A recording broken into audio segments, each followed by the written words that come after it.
Penerima pinjaman aktif tersebut meningkat pada Maret 2023 sebesar 2,34 juta. Ya.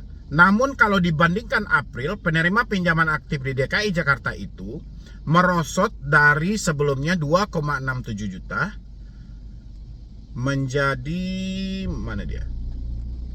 Merosot menjadi berapa tadi? Meningkat dari Maret 2023 2,38 juta. Namun kalau dibandingkan dengan April 2022, penerimaan pinjaman aktif di Jakarta itu merosot dari sebelumnya 2,6 juta. Oke, berarti memang sebenarnya kalau data dari 2023 dibandingin dengan data 2022 itu dia berkurang. Ya, hanya saja 2,34 juta ini itu yang tidak mengembalikan menurut versi OJK tadi, ya. Tapi berarti masih ada dong yang mengembalikan sebanyak 0,33 juta warga, ya. Oke. Selain itu, outstanding pinjaman atau jumlah pinjaman mencapai 10,3 triliun per April 2023. Jumlah pinjaman tersebut turun sekitar 4,2% dari periode Maret 20 berdasarkan 10,79 triliun. Berarti dari April ke Maret berarti turun ya angka peminjamannya. Oke. Ini angka peminjam. Oh enggak, ini dibilangin outstanding pinjaman, berarti yang belum mengembalikan pinjaman atau jumlah pinjaman mencapai 10,35. Oke, yang belum mengembalikan 10,35 per April 2023. Jumlah pinjaman tersebut sekitar 4,2% dari periode Maret 2023 yang sebesar 10,79. Berarti di bulan Maret orang sudah mengembalikan dong sebesar 10,79 ya. Di bulan Aprilnya tidak mengembalikan lagi. Sedangkan kalau dibandingkan April 2022, jumlah pinjaman warga Jakarta meningkat. Pada April 2022 tercatat peminjam warga Jakarta hanya 9,94 triliun. Ya iya, orang iklannya, tengok iklannya ya. Nomor handphone lah ditanyain, harga HP bekas lah ya iklannya. Habis itu iklannya apalagi ya, nomor Anda sudah dipakai berapa lama, nomor belakangnya berapa. Siapa yang tidak tergiur akan hal itu? Habis itu sejak kredit handphone sampai kredit celana dalam pun bisa gitu loh. Kan gila namanya itu ya. Baju singlet color semuanya bisa dikredit ya. Melalui apa? Banyak limit-limitnya, banyak kan. Aduh ya. Dari sisi tingkat uang prestasi atau TWP 90, Jakarta mencapai 2,94%. Per April 2023 jumlah ini meningkat dari periode Maret 2023 sebesar 2,79%. TWP ini kelalaian penyelesaian kewajiban yang perjanjian pendanaan periode lebih dari 90 hari setelah jatuh tempo peminjaman, demikian mengutip dari berbagai sumber. Selain DKI Jakarta, jumlah pengguna juga tertinggi ditempati oleh Jawa Barat. Oke, sudahlah. Oke, maksud saya 33 pinjol yang katanya kurang modal dengan 2,3 juta warga DKI. Kalau ya seandainya OJK mengeluarkan datanya, mana data yang 33 pinjol yang kekurangan modal? Kalau memang OJK ingin memblokir, kira-kira ini diblokir dulu ya, diblokir, berarti otomatis data orang yang meminjam itu diputihkan semuanya kan, diputihkan semua hutang mereka, dilunaskan semua hutang mereka. Kira-kira 2,3 juta DKI Jakarta masih ada daftar atau tidak? Ya kan ini yang perlu gitu loh. Mana tahu 2,3 juta warga DKI Jakarta ini yang saat ini tidak mampu mengembalikan uang pinjaman online sebesar 10 triliun itu adalah uang pinjol yang 33 pinjol yang kata OJK kekurangan modal tadi.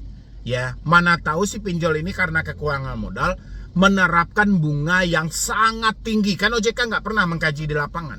Menerapkan bunga yang sangat tinggi, OJK hanya mampu menjumlahkan, tidak bisa mencari secara prakteknya benar atau tidak. Ya, kan seperti itu gitu loh. Mana tahu uangnya itu cuma dipinjamin 1 juta, dia minta kembaliin 2.500.000. OJK catatnya di dalam itu 2,5, bukan 1 juta. Ya, dicatat 2,5 kali sekian. Ya, jelas dapat seperti ini. Itulah yang kita butuhkan. Tapi sayangnya OJK kenapa tidak transparan? Kenapa tidak terbuka? Apa yang mau ditakutkan?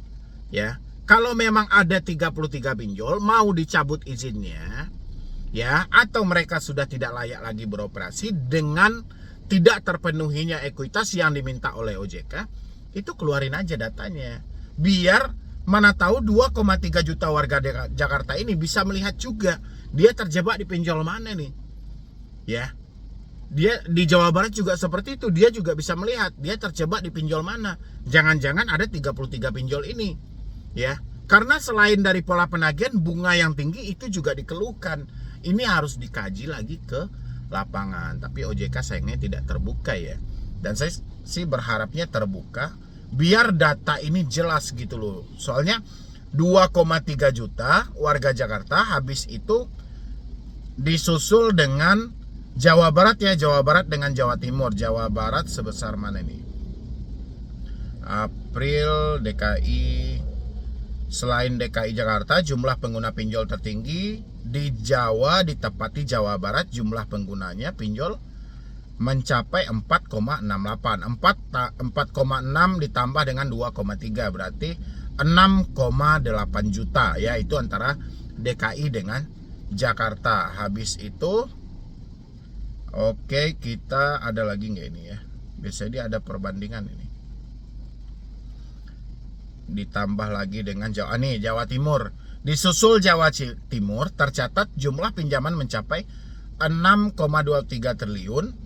April 2023 jumlah pinjaman ini relatif stagnan dari posisi Maret 2023. Dari sisi jumlah pengguna di Jawa Timur tercatat 2,07 juta per April, berarti tadi 6,8 tambah 2 berarti sama dengan 8 juta. 8 juta,8 warga antara DKI, Jawa Barat dan Jawa Timur ya. Itu yang belum mengembalikan dana ke pinjol. Dan sekarang OJK harus membuka nih 33 pinjol yang katanya kekurangan modal. Ya, biar ini dibandingkan, tujuan membandingkan mana tahu ya. Sebanyak ini antara DKI, Jawa Barat, Jawa Timur, mana tahu mereka malah terjebaknya di dalam 33 pinjol yang kekurangan modal saat ini dengan bunga yang tinggi. Begitu enggak? Harusnya. Bagaimana menurut teman-teman? Ya, harus dibuka OJK daftar 33 pinjol ini atau hanya disembunyikan saja gitu loh. Sebenarnya apa sih yang ditakutkan OJK kan? Ini yang jadi masalah. Lagian juga OJK kan akan mencabut tuh moratorium yang ada, ya. Sekarang aja kata SWI yang terbaru itu ada sekitar 400 pinjol ilegal yang masih gentayangan. Ya, kalau mereka gentayangan dari 400 pinjol ilegal yang dideteksi oleh SWI ini, minimal setengah atau seperempat dari pinjol ilegal ini sedang pengurusan izin ke OJK. Ya, kalau seperempat aja berarti ada 100 pinjol yang sedang masuk dalam daftar antri ingin mendapatkan izin dari OJK. Kenapa OJK malah takut mengeluarkan 33 pinjol yang tidak memenuhi syarat ini? Ya, bagaimana menurut teman-teman semuanya? Silahkan isi di kolom komentar. Kalau saya sih lebih berharap ya hari ini saya cuma tetap pesankan dengan hal yang sama buat teman-teman semuanya. Berhenti gali lubang tutup lubang. Jangan pernah jual aset-aset Anda hanya untuk menutupi hutang pinjol.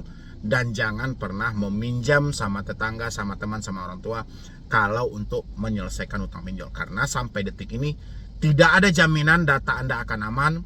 Hutang Anda dijamin selesai setelah Anda melakukan pelunasan. Itu yang tidak mampu dijamin oleh OJK.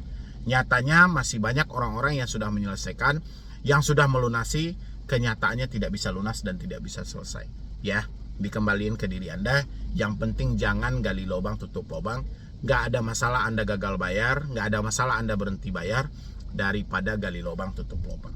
Ya, jadi sekian dulu dari saya, Medi Broni. Wassalam.